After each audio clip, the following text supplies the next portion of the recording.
Welcome to Train Signal. You're watching a video about Windows Server Update Services. In this video, we'll take a look at what Wsus is exactly and how we use it.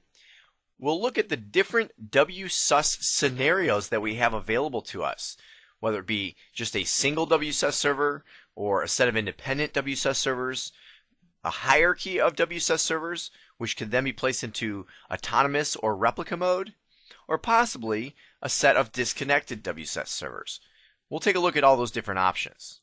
Then we'll go in and see what Global Mantic wants to do with their Wsus servers.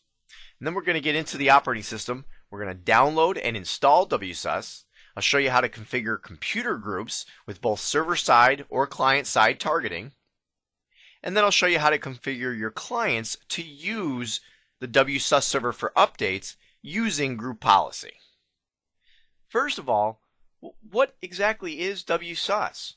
Well, on the screen here I have a representation of what we used to have before Wsus. We would have large quantities of client computers who would each independently have to do a Windows update and communicate with Microsoft's update server independently. So for example, I have one client here who would have to go across our network, through the router, out to the internet, and over to Microsoft's update server just to do a query to see if there were any updates available. If there are updates available, well then the update server needs to go ahead and not only communicate that, but download those updates back to the individual machine. And I'll tell you what, just doing that once can use up quite a bit of bandwidth. Imagine having to do that with each and every client out there. Well, that would be kind of crazy. Wsus gives us the ability to now have all of our clients communicate with a Wsus server for their updates. See, what happens is the Wsus server will go ahead and go out onto the internet, communicate with Microsoft's update server, and then Microsoft's update server will send those updates just to the Wsus server. Everybody else on the network will now communicate directly with the Wsus server and no longer have to tie up that internet bandwidth. Now, as far as why to use Wsus, well, one of the reasons I was just explaining. It helps save internet bandwidth, and it also makes more efficient use of Microsoft's update servers. Imagine how bogged down their servers get when you have not just hundreds of thousands of different organizations trying to communicate with them for updates, but now take each one of those organizations and multiply by the number of clients they have. It's just outrageous. So it's really a win-win. It saves your internet bandwidth and also saves Microsoft's server capacity. Now, the second benefit to why we use Wsus is Wsus gives administrators control over what updates are sent to the clients. And they do this by allowing administrators to test and approve the updates before the clients are allowed to have them. And we'll take a look at this when we look at the interface. We'll see how updates are brought to the Wsus server, but they just sit there. They just sit there idle, waiting to be sent out until an administrator goes in and says, okay, yes, I have tested and approved this update. Clients can now have them. Now, one more thing you should know about Wsus is that it's not included with Windows Server 2008. As a matter of fact, it's not included with any Windows operating system. It is, however, a free download from Microsoft. So it's not going to cost you anything, but it is going to take the effort of going out there and downloading it. Now, the latest version right now, as I'm recording this, is Wsus 3.0 with Service Pack 1. This was also the first version to be used with Windows Server 2008. Now, this version, or whatever the latest version is, can be downloaded from the following links. The first one is my favorite, nice, easy to remember, www.microsoft.com/Wsus. Okay, very easy to remember. But the reason I have a second one listed here, because it's like, well, who would use the first one when you can do the second one, is because technically, when you enter this first one, it's just going to redirect you to here anyway. This was the original link that they had until they gave the simple redirect from Microsoft.com/Wsus. Now, let's take a look at some of the different scenarios that we have out there when it comes to Wsus. The first one I have on the screen right now is, well, this is the exact same diagram I just had up a few moments ago. This is for the single server. In other words, you just have one Wsus server who is serving your entire company. Okay? And there's nothing really special to tell you about this. It's just one Wsus server. It's going to go ahead and communicate with Microsoft Update Server, and every client in the organization is going to communicate with the Wsus server. Now, although this may be the easiest to implement, it's not necessarily the most practical, because when you get up to tens, hundreds, thousands of clients, well, one Wsus server may not be able to handle it. So we need to talk about some scenarios that involve multiple Wsus servers. And the first one I want to talk about here is the independent. The independent scenario is just what it sounds like. We have one Wsus server here who is serving this network, and one Wsus server here which is serving this network. And they are completely independent of one another. In other words, each one of these two servers are going to go ahead and communicate directly with Microsoft's Update Server. Okay, and they're going to be completely independent of one another. There's going to be no replication or synchronization of any kind. Now, what this also means is that you're going to have an administrator over here managing this Wsus server, an administrator over here managing this Wsus server, and realizing, even if it's the same person, even if it's the same administrator, that each one has to be done independently and in its entirety. In other words, everything you do on one, you're going to have to do on the other. Now, this is not a very common scenario.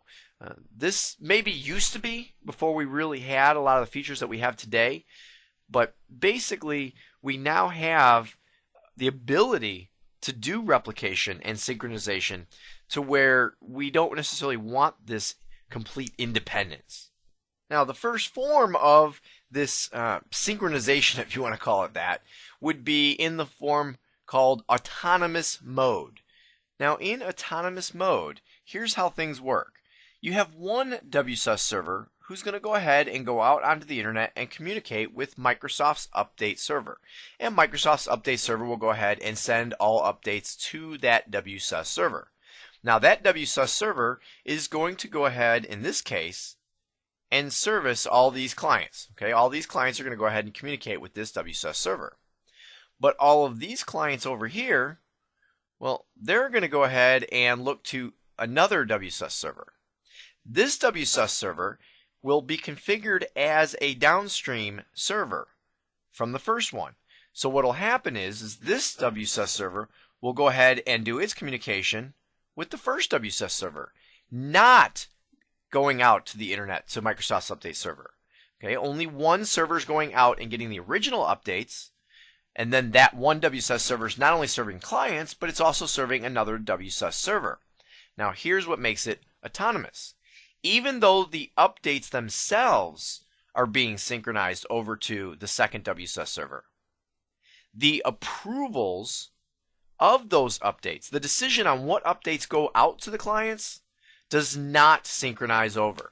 And what that means is you would have to have another administrator over here who's going to look at the updates and decide what's going to go out to these clients on this part of the network. Now, another version that is very similar to this would be in replica mode. In replica mode, everything works exactly as it works in autonomous mode. In other words, you have the one Wsus server who's going to go ahead and communicate with Microsoft's Update Server, and the other Wsus server is going to be a downstream server communicating with the first Wsus server, and each server will go ahead and service its own set of clients. The difference here is that the synchronization that goes from Wsus server number 1 to Wsus server number 2 is complete. It's complete with not only the updates, but the approvals and everything else.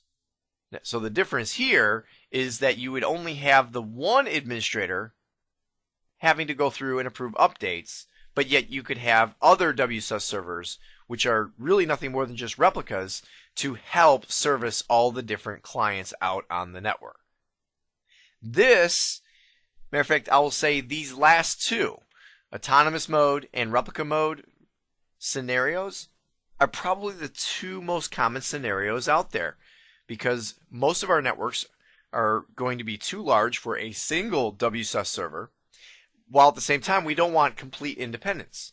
Usually we want to go ahead and have one Wsus server communicating with the outside world with Microsoft's update server, and then we'll simply replicate that information out to the other Wsus servers to service all the various clients around the network. It's just a matter of deciding, do we want to have a separation when it comes to the approval administration, or do we want to have it all done in one place?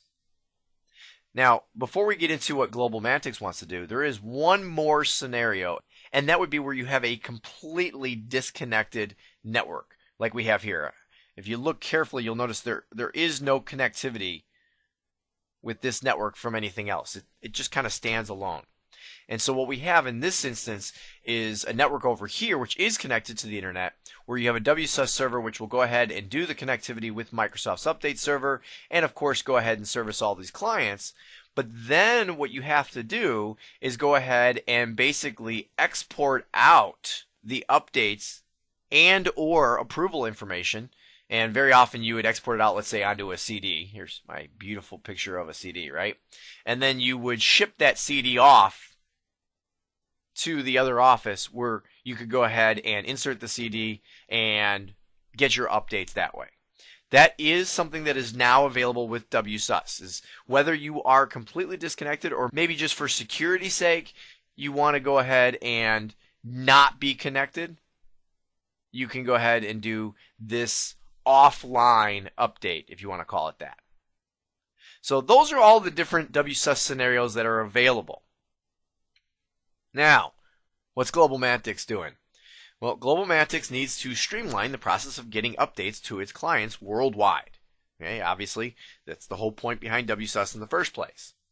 Only one server in the GlobalMantics organization should communicate with Microsoft's update server. Even though GlobalMantics is a worldwide organization, in the entire world, we want just one server to get its updates directly from Microsoft. We don't want to tie up any more bandwidth out on the internet than that.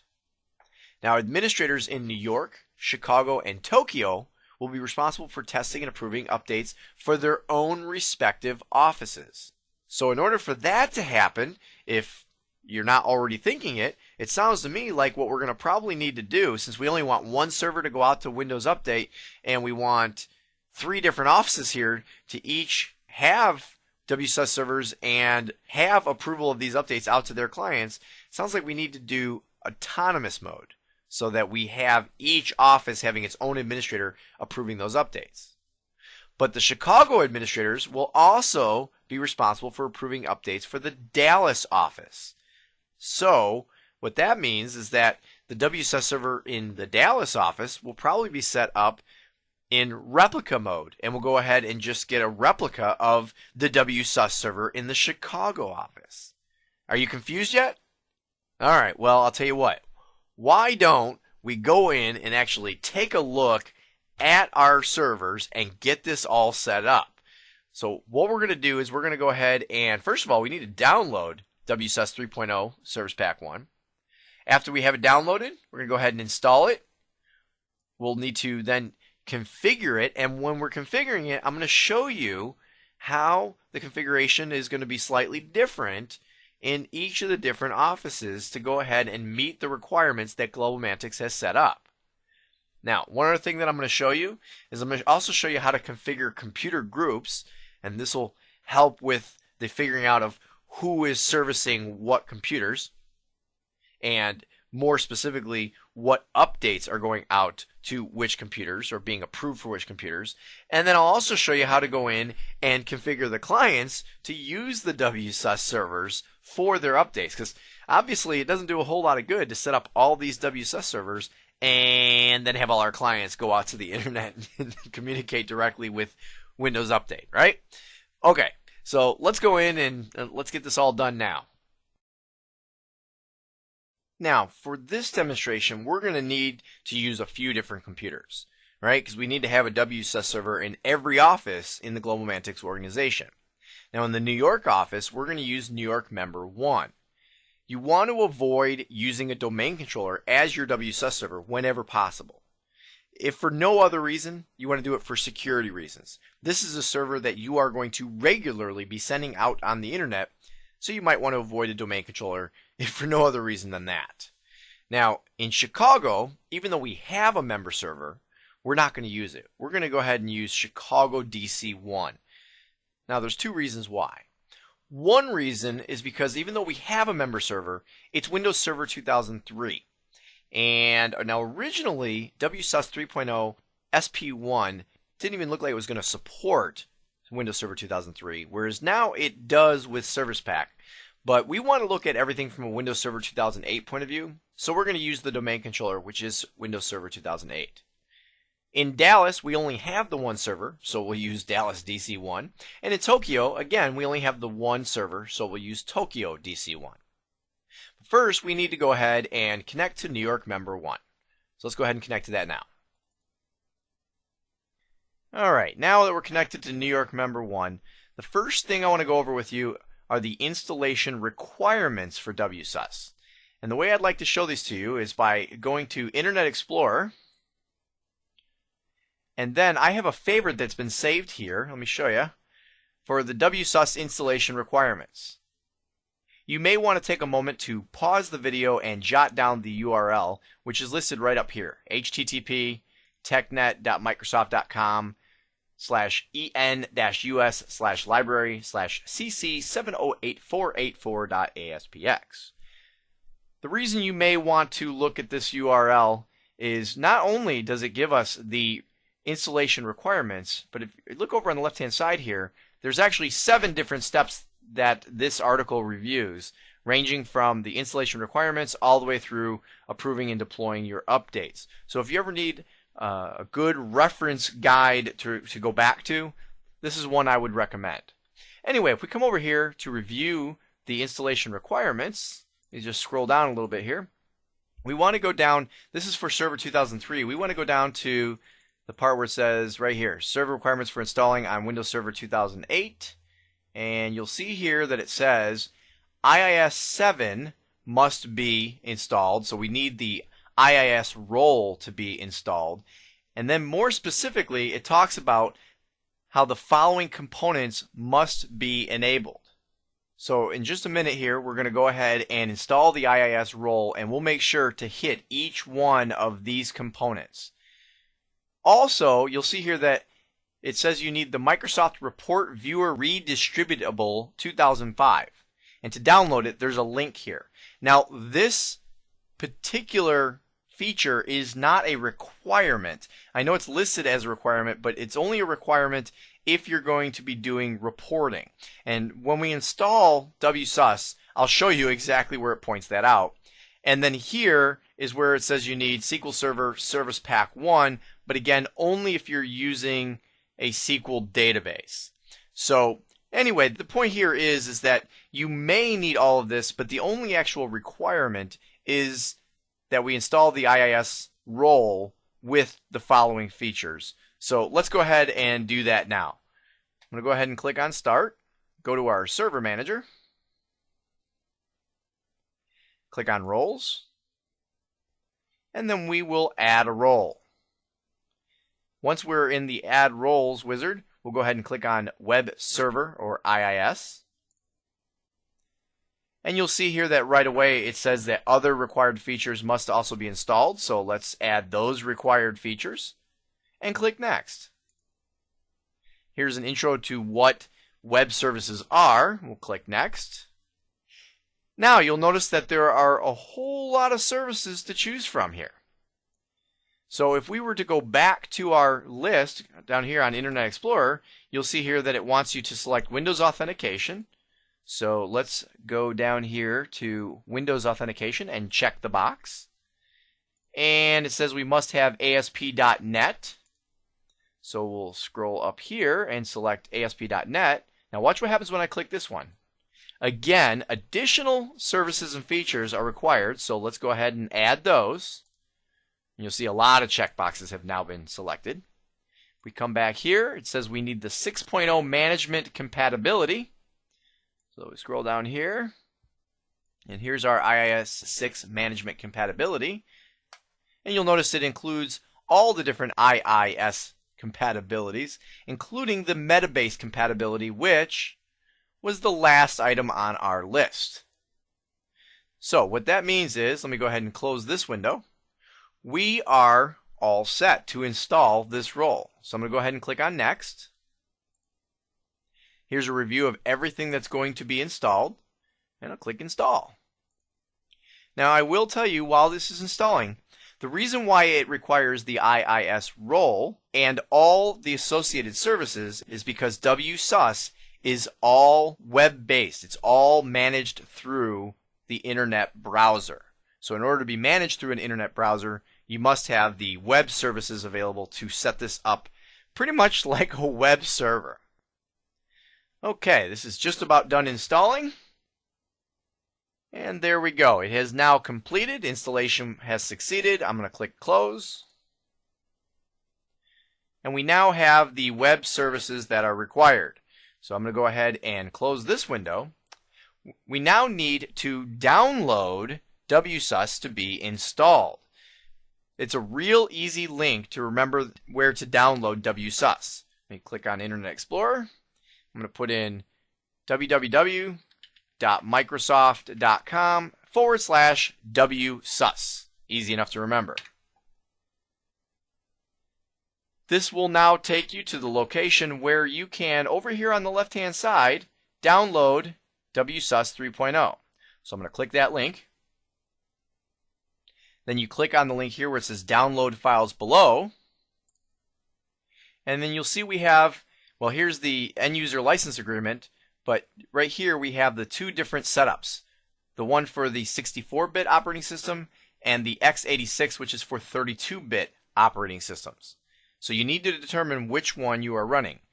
Now the one I'm on is a 32-bit version of Windows Server 2008. The way you can recognize this on your own system is by clicking Start, and then right-clicking on the word Computer and selecting Properties. And then right here you'll see System Type 32-bit operating system, or in your case you may see 64-bit operating system.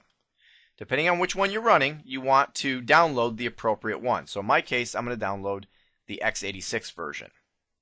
And I'm going to go ahead and save it. And I'm going to click Browse Folders and put it right on my desktop,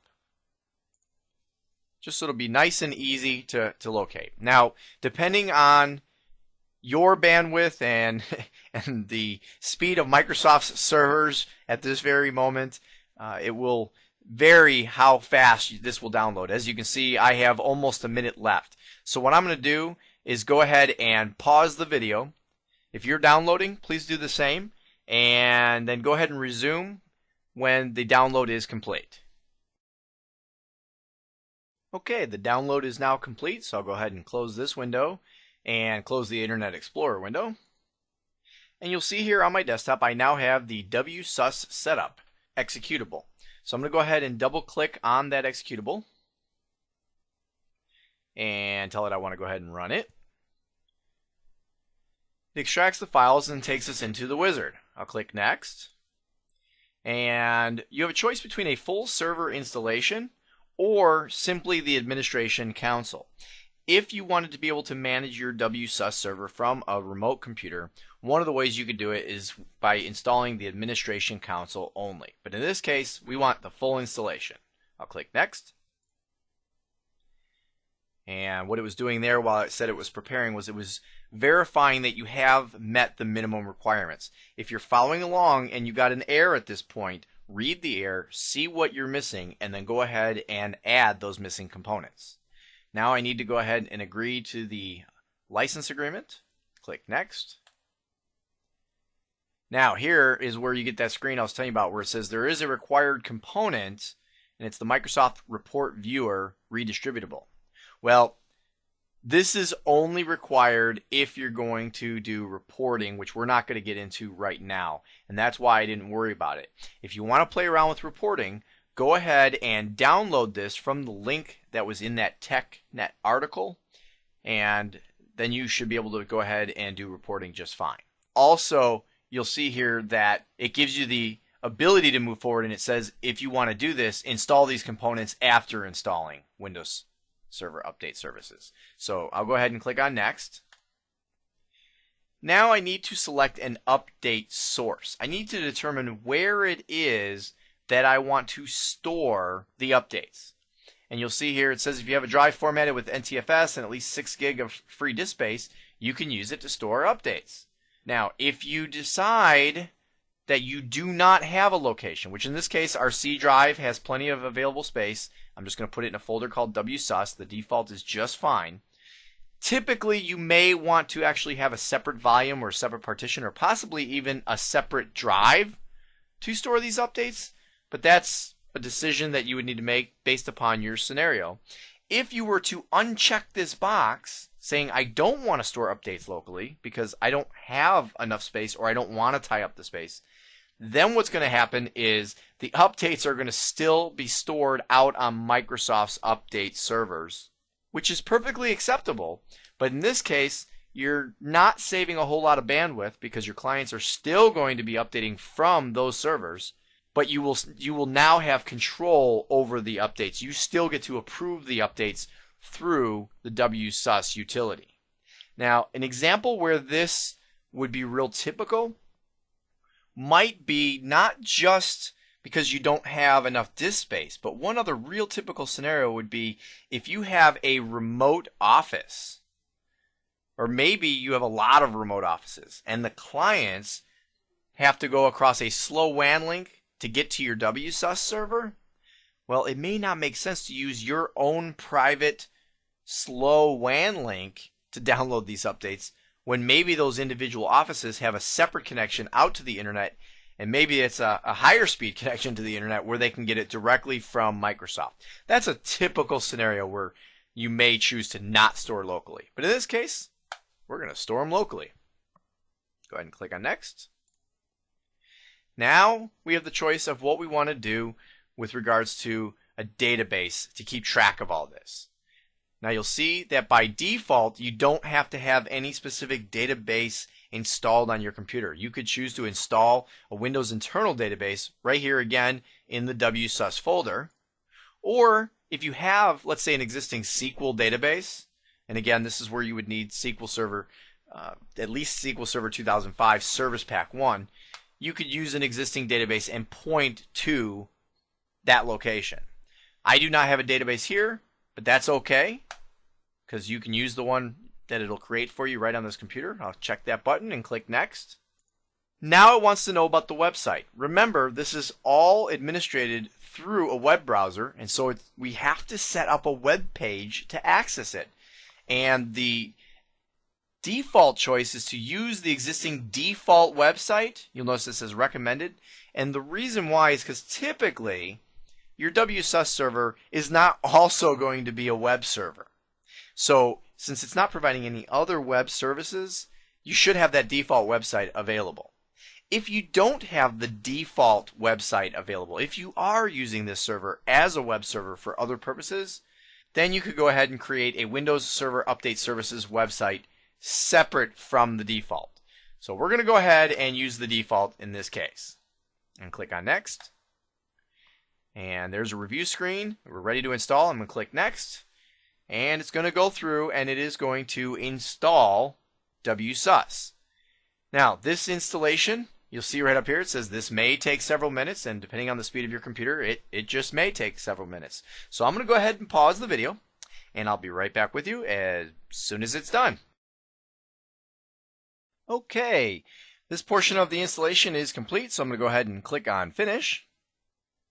And the reason I say this portion of the installation is complete is because you will notice that all by itself, without me asking it to do anything, it automatically takes you into the Wsus configuration wizard.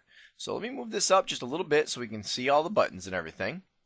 And you'll see here that we start off with, first of all, confirming, is the firewall configured to allow clients to access this server. In other words, one of the things you want to take into consideration is, hey, if I'm going to be a Wsus server and I want my clients to be getting updates from me, can they get to me? So we want to make sure that any firewalls are configured to allow this to take place. The next thing is, can this computer connect to the upstream server, whether it be Microsoft Update, which will be the case for this server, or is it another Wsus server, which we will see when we get to the Chicago, Tokyo, and Dallas offices. And then, do you have user credentials for the proxy server? Well, in this case, I am not behind a proxy server, but if you are, well, then you have to make sure that those credentials are in place as well. All right, let me go ahead and click on Next. Now it's asking us if we want to go ahead and join the Microsoft Update Improvement Program. I mean, basically, this is like, hey, look, are you willing to share information with us to help, this is Microsoft saying this, help us make Windows Server Update services better? If you want to do that, great. If not, clear the checkbox. In this case, I'm going to clear the checkbox because this is not a production server. And anytime you're doing this in a test environment or a practice environment or anything but a production environment, you really should not join any kind of program like this because you're going to give false information. So I'm going to go ahead and click on Next. And now it says to choose an upstream server. Now on this particular server, we're going to go ahead and synchronize from Microsoft Update. When we get to the Chicago and the Tokyo offices, in those cases, what we're going to do, we're going to say synchronize from another Windows Server Update Services server, and then we're going to put in the name of this server, New York Member 1. So for right now, we're going to go back to synchronize from Microsoft Update because, well, that's what we're doing on this server. Well, I'll show you that when we get to Chicago. I'm going to click on Next. And now it wants to specify a proxy server that would need to be used when making this connectivity with the upstream server, which, as I mentioned a moment ago, there is no proxy server here. If there is one where you're at, then obviously this is where you would go ahead and enter in the proxy server information. I'm going to click Next. And now it wants to go ahead and make a connection to the upstream server. So it says to configure the Windows Server Update services on the following screens, we need to apply your upstream server and proxy settings. So what it wants me to do is go ahead and start the connection to verify that everything is in place. So I'm going to start connecting. And this will take just a moment while it goes ahead and pretty much verifies all the connectivity. You'll notice here it says this process might take several minutes or longer. So what I'm going to do is go ahead and pause the video, and I'll come right back as soon as it's done making this connection with the upstream server. Okay, the connection is now complete. You can see the bar has gone all the way across and the next button is lit up. So I'm going to click Next. And now it wants me to go ahead and choose the languages that we want to go ahead and use for Windows Update. Now, in the case of the Global Mantics Corporation, there's a very good chance that we're going to want to have additional languages, especially since we are also in Asia. But because I don't actually speak any of these other languages, nor do I have any of my operating systems functioning in any of these languages, for right now, we're going to go ahead and leave it at English. But I just wanted to let you know that obviously if this was truly real world and you were going to be worldwide, well then you would want to go ahead and choose the other languages necessary.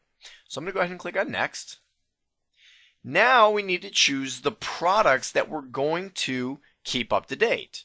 And you'll notice there's a nice long list of products available, and I'm going to actually clear the box for the Office products. It wants to do that by default. And then also here's all the Windows operating system products as well. Now there's many more Windows operating systems listed here than I have on my network, but we'll go ahead and let all Windows operating systems be updated. Why not? So I'm going to go ahead and click Next. And then we can specify what classifications we want to include with this. Do we want it to do critical updates, definition updates, security updates? Those are the three by default. And then we could also include things like service packs, other updates, tools, drivers. I mean, there's all kinds of stuff that we can do. But I'll tell you what, for the sake of this demonstration, let's go ahead and leave this right down to, well, actually I'll include definition updates, because that would be definition updates to the actual Windows updating itself. So we're going to include the three that are there by default, which are the definitions, the critical, and the security. These are the ones that are pretty much vital for all organizations. The other ones are optional depending on your particular scenario. I'm going to go ahead and click on Next. And now you can go ahead and configure when this server will synchronize with Microsoft Update. So do we want to synchronize manually? Meaning, do I want to have control and say, now go out to Microsoft and see what there is? Or do we want to go ahead and do it automatically? Well, it's probably a good idea to go ahead and do it automatically and have it do, you'll notice in this case, once a day. Maybe you want to do it twice a day, 4 times a day. Who knows how many, maybe once an hour you want to do it. But you want to generally have this done automatically, because anytime you're doing anything manually, you run the risk of forgetting. So in this case, I'm going to go ahead and leave it at manually though. Again, because this is just a test environment, this is not a production environment, we're going to leave it at manually. But typically you would want to do it automatically. I'm going to click Next. And now it's going to go ahead and you'll notice this says finished. So we can choose whether or not we want to launch the administration console and or if we want to begin the initial synchronization. Well, I'm going to go ahead and leave both boxes checked because we want to do both. We want to go ahead and go in and look at the administration console. I want to show you some of that. And we do want to have synchronization with the update server to see what updates are currently out there. So I'm going to click on Next. And you'll notice that there are, this last thing here is what's next. These next steps to fully configure your system is deciding whether you want to use SSL. Again, remember that the Wsus administration is all done on a web page, so you may want to have this done via SSL from both an administration standpoint and then also even from a download standpoint. It's up to you, depending on security. We need to create computer groups, which is something that I'm going to show you. And we need to assign computers to these groups. And then we can also set up rules for auto approval. Now these are all things that I will go ahead and show you after the fact. So that's just kind of letting you know here are some things that you might want to do. And you'll notice that these are actually links to additional steps. But for right now, I'm going to go ahead and click on Finish. And when I do, what's going to happen here is the Wsus Administration Console will open up and the first synchronization is going to begin. And you will notice that now it has also begun the synchronization, right? It says here synchronizing. You see a little thing spinning around. You see there's already some updates that are waiting to be approved. So what we're going to do is while we're waiting for this to complete, why don't we go ahead and download and begin the installation of Wsus on each of the other servers. Now, rather than bore you with the exact same steps, what I'm going to do is I'm going to go ahead and pause the video and go ahead and download to each of the other machines, and then I'm going to go through the initial installation until we get to the screen where we can finish the original installation, until we get to the configuration wizard, because nothing will be any different at all. It'll be exactly the same on every other server. So I'm going to pause the video and I'll be right back with you.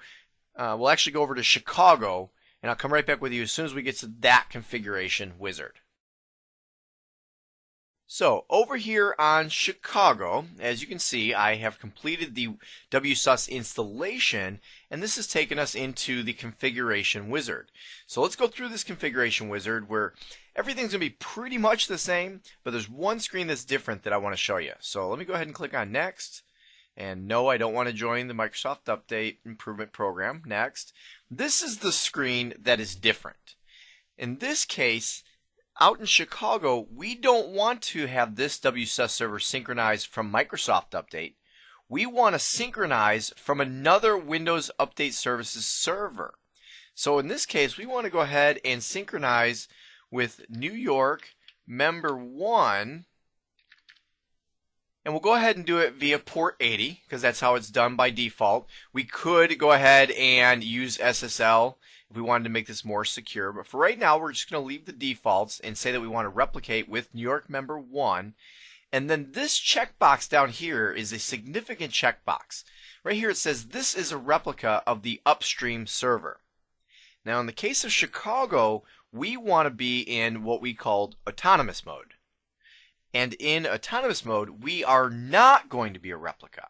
I would check this box if I did want to be in replica mode. Okay, so in this case, no. Chicago's going to make its own decisions, so it is not a replica of the upstream server. It's just doing synchronization from that server. From here, I can go ahead and click Next. I don't need a proxy server, so Next. I can tell it to begin connecting. And while this is connecting, I will tell you that we could do the exact same thing with Tokyo, and it would work the exact same way. But while we're waiting on that, I want to go over to Dallas for just a moment, because I want to show you something. So let me go ahead and put away Chicago for a minute. And here I already have a connection to Dallas. I had already made a connection to all these extra servers while we were paused before, while I installed Wsus. And over on Dallas, I want to show you, when I went to install Wsus, I ran into a problem. It says here, setup not completed, and you have this message here about going to check the log file, and if we go to check the log file, we'll see there's a long error code that goes along with this. Now I will tell you that this is a very, well, what's becoming a very common error that there's not a whole lot of information out there about yet. So that's kind of interesting. Usually when you see something happening a lot, there's also a lot of information. I had to research pretty long and hard the first time I ran into this, and I finally got an answer on a forum from somebody from Microsoft who had posted that if you attempt to install Wsus on a read-only domain controller, and if you remember from earlier on in this course, Dallas DC1 is a read-only domain controller. It's not going to work.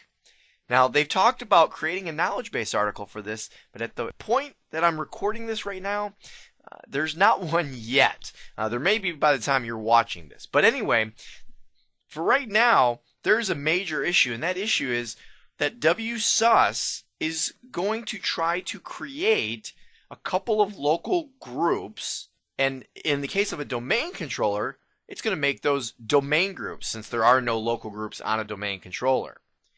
Well, since this is a read-only domain controller, you can't create those domain groups. So that's the problem we run into when trying to install Wsus on a read-only domain controller. So I'm going to go ahead and click Finish here. And remember, nothing installed here, right? We've got our setup. I could run it again just to show you, but it's just going to error out again and again and again and again. So we have a dilemma. What do we want to do? Well, we have a couple of different options that we could do. As a matter of fact, let's go ahead and take a look at GlobalMantic's network so we can make a good decision here. Alright, here is the diagram of GlobalMantic's network. Now, as you can see from this diagram, our original plan was quite fitting. We were going to originally put a Wsus server in our corporate headquarters in New York, which would communicate with Microsoft update servers out on the internet. From there, we were going to go ahead and put a Wsus server in Chicago and another one in Tokyo, which would each go ahead and synchronize with the New York Wsus server, but the decisions for updates would still be done in the Chicago and Tokyo offices.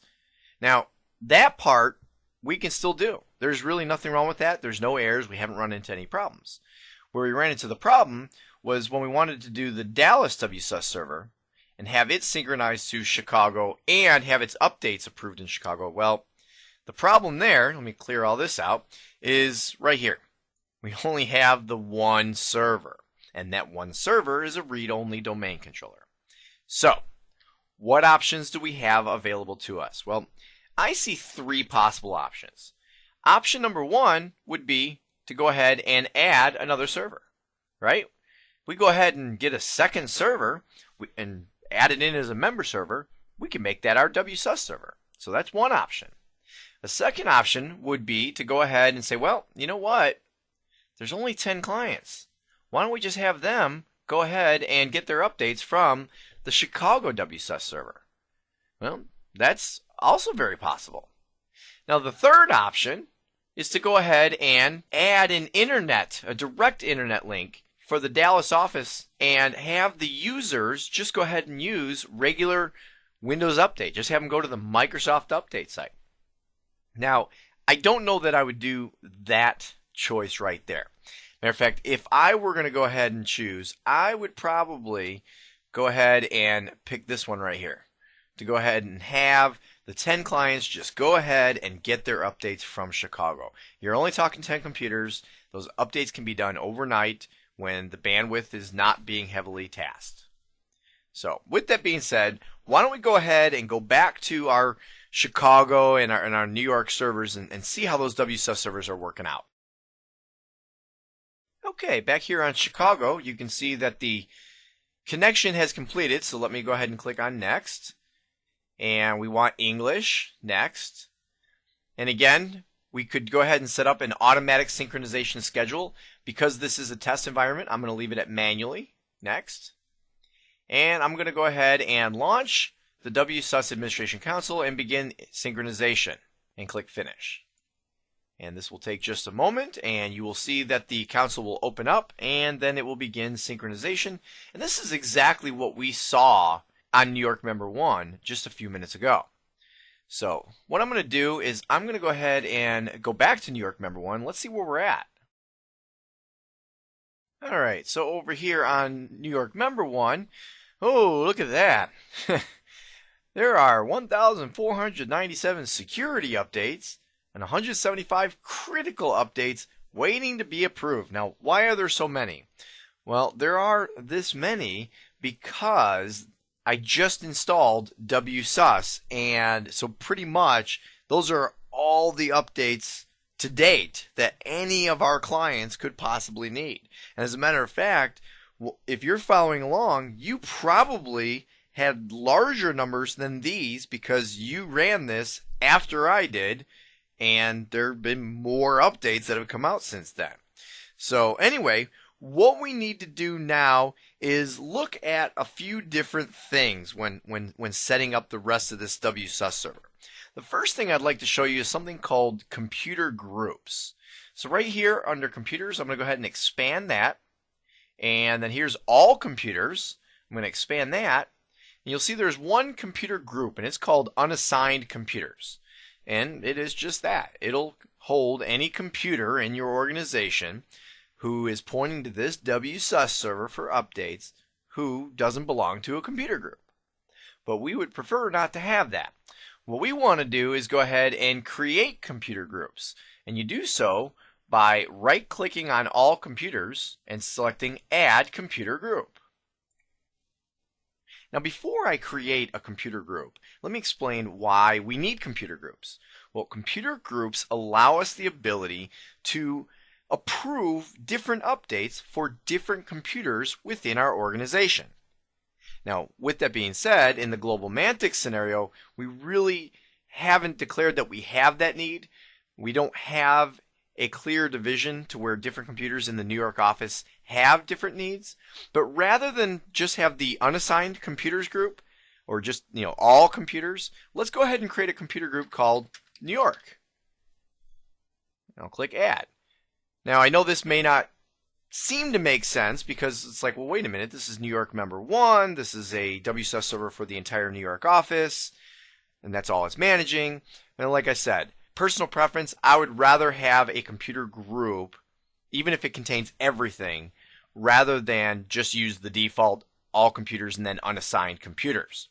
Now, a couple of examples that might make a little more sense would be if maybe different departments had separate needs for different updates. Well, then maybe we would go ahead and create a computer group for each of those departments. Or let's talk about the North America domain, where we have a Chicago office and a Dallas office. Even though all the decisions are being made out of the Chicago office, we may want different updates to be approved for Chicago versus Dallas. So those are a couple of examples. Now, what's probably more important here is, how do we get computers to become members of these computer groups? Because you'll notice if I click on New York, well, it's just blank. Well, there's two ways to get a computer to be a member of one of the computer groups. One way is called server-side targeting, and the other way is called client-side targeting. And the way you decide, or the way you determine which one will be used, is under Options. So let me click on Options. If I scroll down a little bit here, you will see Computers. You can specify how to assign computers to groups. If I click on Computers, you'll see here that the default is to use the Update Services Council. That is another way of saying server-side targeting. In other words, go ahead and assign computers to the groups manually. Let me move this out of the way. Right here. I could manually go to this computer group, right-click, and add computers. Well, that's not a whole lot of fun. So typically, that's why you would use client-side targeting. You could use group policy to assign the computers to the appropriate computer groups. Now you notice here it says use group policy or registry settings. Now you're not going to manually go to each computer and update the registry. I mean, at that point you might as well just use the Update Services Council or server-side targeting. Now what we're going to do is we're going to use group policy to modify these registry settings for us, and I'm going to show you how to do that in just a moment. So basically, like I said, we have either server-side or client-side targeting, and I'll tell you what, in my opinion, you are going to always use client-side targeting. Matter of fact, I wish that was the default, because I have never set up a Wsus server that I did not come into the options and check this button right here to use group policy. There's no way I want to use server-side targeting. So let me go ahead and click OK out of there. And now I need to show you the other half of what we have to do to set up this client-side targeting. So in order to do this, I'm going to go ahead and minimize New York Member 1. And now we have to go ahead and connect to New York DC1 so that we can update a group policy to point the clients to the appropriate Wsus server. So let's connect to New York DC1 now. On New York DC1, we're going to click on Start, Administrative Tools, and then go to Group Policy Management. Now again, with group policies, there is a whole strategy to how you roll out those group policies. What I want to show you now is not so much that strategy as much as where the settings are that you would put into place. So we're going to take the default domain policy, right click and select Edit. That's just to pick any old policy to show you where these things exist. Under the computer configuration container, we're going to expand policies, and then administrative templates, and then Windows components. And then if you scroll way down here, and let's move this over so we can see it. Scroll down a little more, you'll see here's Windows Update. If I click on Windows Update, you will see that I have some settings here, and you know what, these are kind of hard to read because the explanations are over here. So we're going to go from our extended view to our standard view. Makes it easier to see the complete setting. The first setting I want to show you is the Enable Client-Side Targeting setting. If I double click on that, you will see here that for this particular group policy, I could enable client-side targeting, and then I could type in the name of the group that I want the computers that this group policy affects to go into. So in this case, as a for instance, I've enabled it. I've put in New York because that's one of our computer groups, and that's the group we're going to target. So any computers that this particular group policy affects would all be put into the New York computer group. Click OK, and then that's set, and as computers reboot, they would become a part of that computer group. Now, the other thing I want to show you here is how to go ahead and have our clients use the Wsus server for their updates. And that's this setting right here that says specify intranet Microsoft Update Service location. So let's double click on that one. And you'll see here what we want to do is enable it. And then after you enable it, you have to actually set what update service and statistics server we want to use. And it'll always be the same one. And the way you put it in is http:// and then the name of the server, which in this case is nymem1-2k8. Okay, and then we want that exact same entry to also go down here in the intranet statistics server as well. When I do this and click OK, now I've specified that we're using a Wsus server. The next thing that we have to do is go to the setting right above it that says configure automatic updates. See, this all by itself just means that clients are going to use the Wsus server, but we may still be set on manual where users would actually have to go to Windows Update on the Start menu to get there.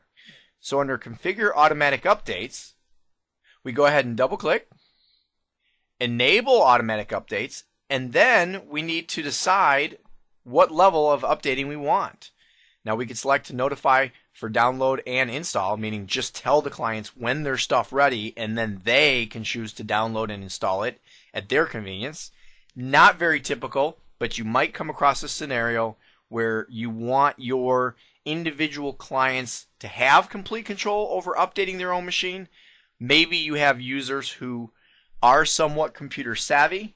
Maybe they are doing specific duties that they need to have that level of control, but you still want them to all go through your Wsus server. That would be number 2. Number 3 would be very similar, which would be auto download but then notify for install. That means that once the updates are approved and ready to go out, they get downloaded, but the user gets prompted to install.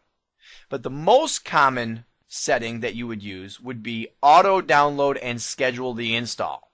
This is the one where you say, look, when I, the administrator, have approved an update on the Wsus server, I don't want the users to have to do anything, because in most cases, they won't do it. So you want to go ahead and schedule it for either a particular day of the week. Okay, maybe you only want to do it on the weekends, so maybe Saturday or Sunday. Or you could say, no, how about every day, and the default time is 3 a.m. So we're saying every day at 3 a.m., I want these computers to automatically download any updates that are available and install them. And click OK. Now that's pretty much it when it comes to configuring the clients to use the Wsus server. But there are a few more, you'll notice there's quite a list here of settings, and there's a few more I'd like to talk to you about because they're fairly common in many different environments.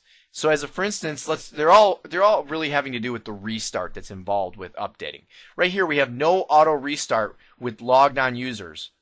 Now let me go into that one and I'm going to click on the Explain tab, and you'll see here that this pretty much makes it that if a user is logged on, so it may be 3 in the morning, but if the user is there and logged on, it's not going to do that reboot because the user might be in the middle of something and you don't want to kill that. Now, this setting is good and bad all at the same time. The reason that it's good and bad is, it's kind of a good thing to make sure that users don't get interrupted with what they're doing.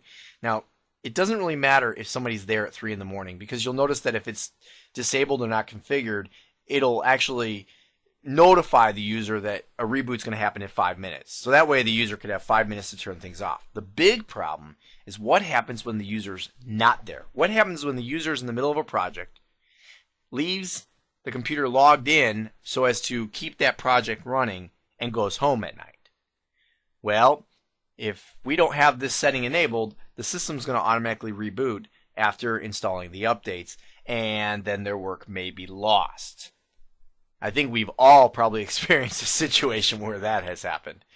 Now, that's why this setting is good, is because, alright, if a user left their system logged in, we will not automatically reboot. The reason it's bad is because you might have some users who never log off. And if they don't ever log off, well, then they're never going to get these automatic updates. Now, yes, they'll be prompted next morning when they come in, but they may ignore that prompting as well. So that's kind of the good and the bad of a setting like this. Now, the next setting, and I'm going to click this next setting button. Let me show you what it does. I'm going to hit cancel, and then I'll show you. Right now, we're on the no auto restart. The next setting down would be reprompt. So I'm going to double click, and then next setting, see, it goes to reprompt. So I'm going to go through a few settings in a row here. Again, on the Explain tab. This pretty much has to do with if somebody were to have postponed the reboot, how long do we want to wait before we prompt them again to say, okay, you still need a reboot, you still need a reboot. And again, I bet you can relate. Because if you've ever gotten a Windows update and you installed it and it told you to reboot and you said, no, no, no, not right now, the thing keeps popping up and bugging you every 10 minutes. Well, on the setting tab here, we can enable it, and then we can also change how many minutes it's bothering you. All right, let's go to the next setting. The next setting would be delayed restart for scheduled installation. And if we take a look at the explanation there, you'll notice it says specifies the amount of time it'll wait before proceeding with a scheduled restart. And this is where that 5-minute rule came into play. I don't know how big a deal this setting really is. Typically you leave it alone because either you're doing the reboot or you're not doing the reboot. But if you have a situation where you know that these updates are coming in and you have people who might be working at their machines, maybe you're a 24-hour, 7-day-a-week organization, well, in that instance, you may want to give a user more than 5 minutes. You may want to actually say, all right, user, you've got 15 minutes to stop what you're doing, or 30 minutes to stop what you're doing, because what they're doing, they might need more than 5 minutes to complete their processes to allow the reboot. All right, the next setting is, this one is fairly common, reschedule automatic updates, scheduled installations. All right, this has to do with how long automatic updates are going to wait following a system startup. In other words, if the system was off, the problem is that maybe there were a bunch of updates that should have come in overnight. When the user turns on their computer, they're going to get bothered like crazy about all these automatic updates.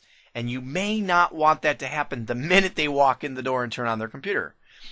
In many organizations, users come in, turn on their computer, and they have 5, 10, 15, 20 minutes of routine just to get all their stuff in place and going, open up their email, start different programs, etc., etc. So you may want to go ahead, and I'll go back to the setting tab, you may want to enable this and tell it to wait, oh, I don't know, let's say 30 minutes. Or maybe you make it wait 60 minutes. That way it's not happening immediately when they first turn on the computer. And that takes us back to enable client-side targeting. Those are pretty much, and actually I enabled this one, so let me turn that one off again. That pretty much is are the common settings that we would use in group policy with regards to clients who are using a Wsus server. Now let's go take a look at how to approve updates. So what we need to do is go back to New York Member 1. So let's put DC1 away, go back to New York Member 1. And there's a couple things I'm going to show you when it comes to approving updates. The first is right here under Options. It says Automatic Approvals. You can, let me click on the link here, you can set up certain approval rules. If you know there are certain updates that you want to have approved without having to go through any extensive testing first, well, then you can go ahead and create a rule for that. Now, there's a default rule, and if you enable it, you'll see here the default rule is when an update is either a critical or security update, go ahead and approve it for all computers. Okay, that might not be a bad idea. If you don't like that rule, then you can create a new rule. Click on New Rule, and basically what you can do, I mean, you're somewhat limited here. Basically, you can add a rule based upon when an update is part of a specific classification, like critical or security, and or when it is part of a specific product. So maybe your Windows updates you don't want to automatically approve, but maybe your Office updates you do. Or maybe the other way around. Once you determine which updates it will apply to, you can then select which computers you want to have this automatically done for. So maybe we want updates to automatically be approved for maybe a test group of computers, right? Maybe we have a computer group called test, and then we have a few test computers that are part of that group, and maybe that group we want to automatically update. That might not be a bad idea. But anyway, so you can not only specify which updates, but you can specify which computers, and then you just give this particular rule a name. And that's all there is to creating a rule. So that's one way you can approve updates. Now, another way you can do it, and I will tell you what, in my opinion, the preferred way to do it, and you're not going to like this, the preferred way to do it is going to be more manual than an automatic approval. Even if you think that security updates are important to roll out immediately, I have seen security updates which have caused more problem than they did good.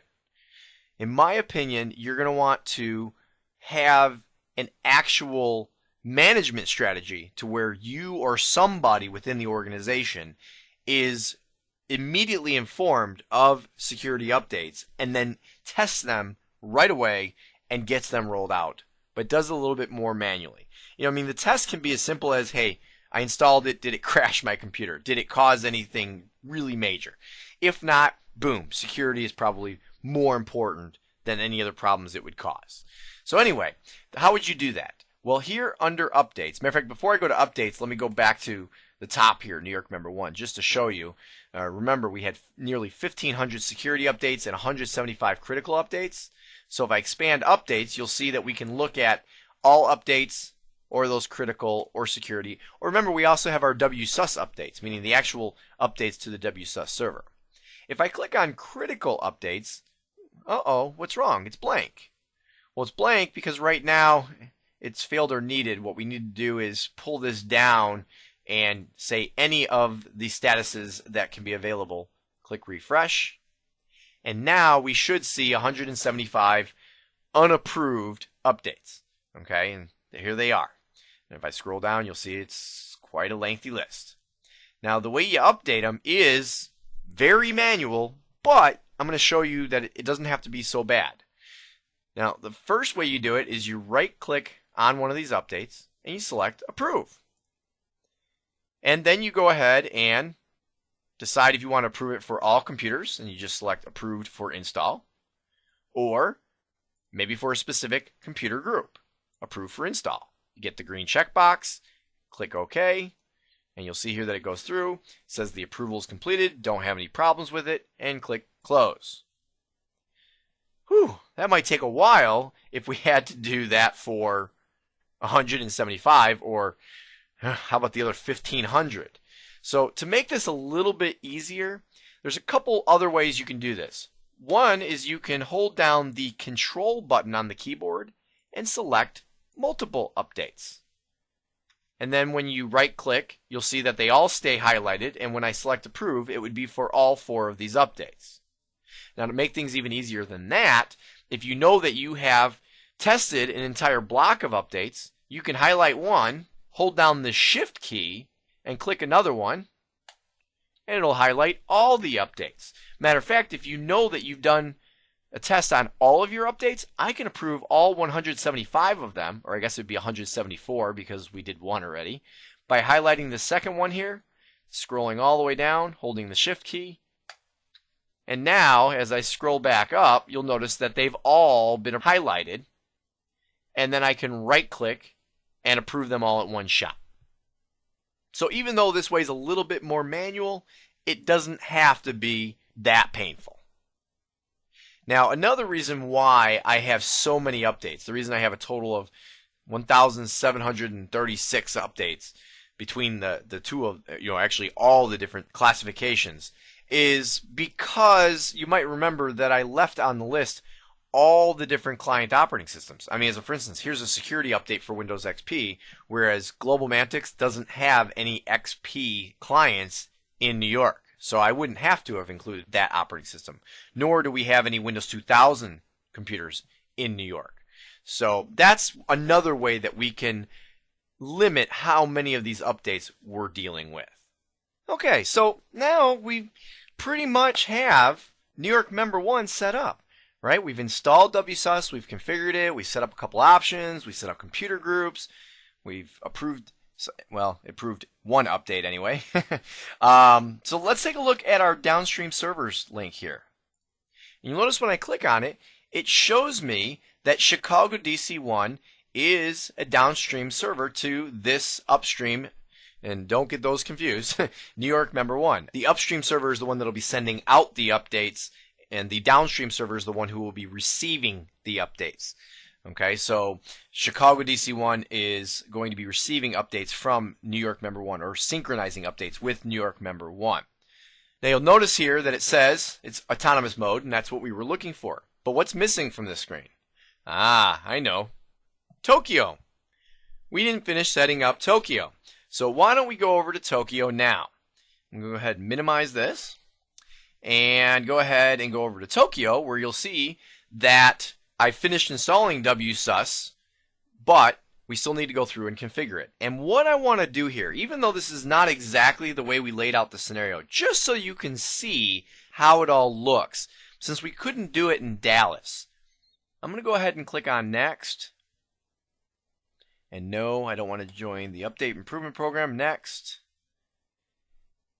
Synchronize with another Windows Server Update Services server. So we're going to put in New York, member 1, 2K8. And this time I'm going to check the box saying this is a replica of the upstream server. Now, we'll come back and fix this in just a minute because we didn't want Tokyo to be a replica, but I just want you to see how it works. So I'm going to click Next, No Proxy Server, Start Connecting. And again, this will take just a few moments, so I'm going to go ahead and pause the video and come right back as soon as it's done connecting. Okay, we're done connecting, so let's go ahead and click on Next. We'll take the default of English, although because this is Tokyo, there's a good chance that we would probably be using an Asian language, but in this case, for this example, since I only speak English and we're only using English versions, we're going to leave it at English. Click Next. We'll go ahead and synchronize manually, click Next, and launch and begin the initial synchronization, and click Finish. Okay, well that is going to go ahead and start the process of synchronization for Tokyo. What I want to do while that's happening is I'm going to go ahead and minimize Tokyo, and let's go back to New York member 1. And here on downstream servers, I'm going to hit F5, and you'll see here that it has now added Tokyo. And I just wanted to show you right here that it says it's replica mode. Okay, so that's just to show you the difference between the two different modes by one simple checkbox. Okay, now because we don't want Tokyo to be in replica mode, let's go back to Tokyo. Back here on Tokyo, I want to show you if I expand this and then go down here to options, if we decide somewhere along the way that either A, we have configured it wrong, or B, we want to make a change, well, then we can do so under options. Here we have update source and proxy server. If I click on that, you'll see here that it's synchronizing with New York member 1. And if I don't want this to be a replica anymore, go ahead and clear that checkbox. Oh, and you'll notice it's going to say I cannot save this because the server is synchronizing. So anyway, once synchronization is done, we'll go ahead and clear that checkbox and make these changes. But that's how you would go ahead and do it. So we now have our Wsus configuration, other than that one change we need to make at the conclusion of synchronization. We pretty much have them all configured. Okay, well that pretty much wraps it up for this video. And at this point, you should now know where to download and how to install Wsus. You should know how to go through the configuration wizard and set up the Wsus server. You should also know how to install or configure downstream Wsus servers in either autonomous or replica mode, remembering that autonomous means that you will synchronize from the upstream Wsus server, but approvals will be done separately, versus replica mode, you synchronize and receive the approvals from the upstream server. You should know how to create computer groups, and then also use group policy to enable client-side targeting to these computer groups, as well as other Windows Update related options for our clients. And you should know how to approve updates.